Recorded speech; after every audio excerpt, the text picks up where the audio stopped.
bahasa Sunda, kan Jawa Barat itu pas Sunda, jadi suka dan bumen-bumen. Jadi maksudnya itu jadi orang yang tinggal di Sukabumi itu senang tinggal di rumah, artinya betah. Sehingga kalau orang datang ke Sukabumi konon kesannya itu betah, karena dulu itu para Belanda ketika di sini itu tinggalnya di kota Sukabumi, padahal perkebunannya di Kabupaten Sukabumi dan Cianjur. Sukabumi berdiri Pak Asisten 1 April, hari jadinya itu 1 April 1940. Kemudian kalau kita melihat dari sisi kepemerintahan ini, memang wali kota pertamanya itu Mr. Efran Bonner, itu orang Belanda. Dan yang sekarang sudah 15 pergantian wali kota. Dan akan berakhir untuk periode yang sekarang 13 Mei 2013.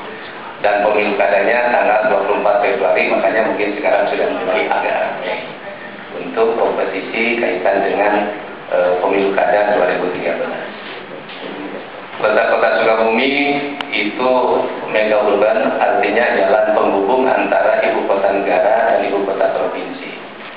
Jarak ke ibu kota provinsi kurang lebih 90 km dan jarak ke ibu kota 120 km. Tapi jarak ke Jakarta terkadang tidak bisa diprediksi karena memang hal macet. Kalau mungkin dari Jagorawi ke sana tidak terlalu, kita masih bisa, tapi Bogor ke sini karena memang ya masih dalam proses tol katanya, tapi sampai saat ini belum. Jam-jam tertentu bisa jadi jarak Sukabumi Jakarta itu lebih jauh dari Tangerang Mekah. Kalau Mekah kan 9 jam, ketika macet sampai 6-7 jam kan gitu. Ditambah ke sana jadi hampir 9 jam gitu. Nah ini barangkali, tapi jam-jam tertentu.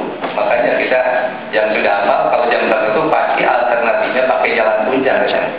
Jalan puncak agak bisa diprediksi, dan alternatif kedua bisa jalan Padalarang, Cipularang ya, kita jadi langsung di Cikampek. Ada alternatif.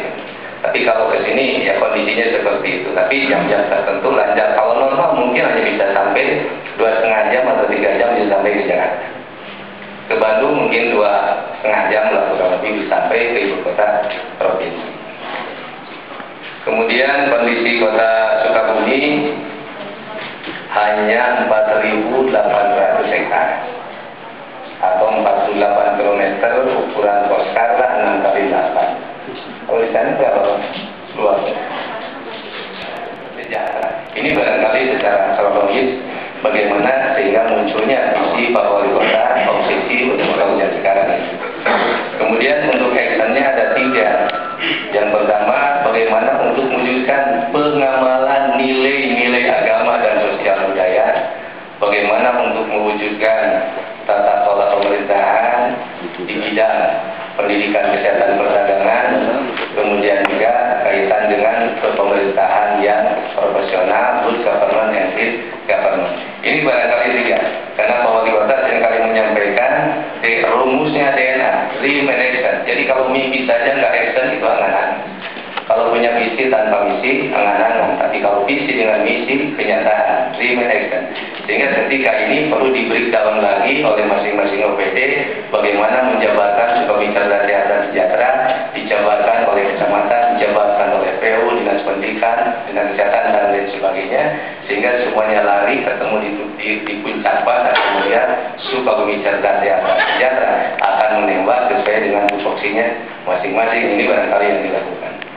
Kemudian yang berikutnya, saya kira kalau sejarah terakhir mungkin Bapak juga sudah cukup memahami bahwa untuk kondisi kaitan dengan tujuan bantuan rasin ini, yang paling tidak kita bagaimana untuk memberikan bantuan dengan kepada keluarga miskin untuk memenuhi kebutuhan pangan yang pokok melalui penjualan beras bersubsidi dengan jumlah dan harga yang ditentukan dan diatur sesuai mekanisme.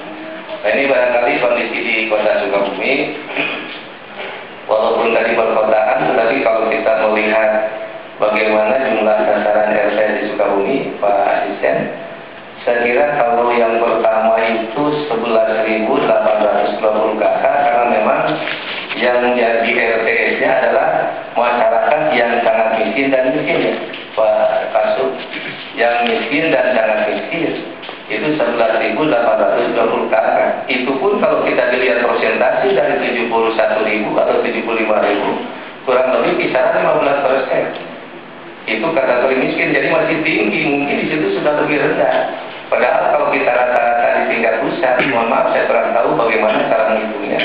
Ketika Menko Ekonomi menyampaikan itu 13,3%. Logikanya kalau perkotaan harus lebih rendah, logikanya. Tapi saya kurang tahu bagaimana, yang jelas kondisi real di Sukabumi seperti itu. Belum lagi yang sekarang. Yang sekarang kan ada penambahan indikator klasifikasi yang ketiga dari sangat miskin, miskin, dan hampir miskin. Yang hampir miskin juga dibantu sekarang, sehingga ada penambahan 6.136. Sehingga dijumlahkan RT yang sekarang menjadi 17.956. Nah ini barangkali kondisi seperti itu. Kalau itu berarti kan kurang lebih 20% Pak Abang Kabin. Kondisi yang harus ditembak oleh pemerintah kota. Hanya tinggal bagaimana sasaran kepada dalam hal itu, terutama kaitan dengan prinsip-prinsip anggaran, projok, profur, ON, dan profut, barangkali di situ adalah kita akan mengintervensi sehingga mana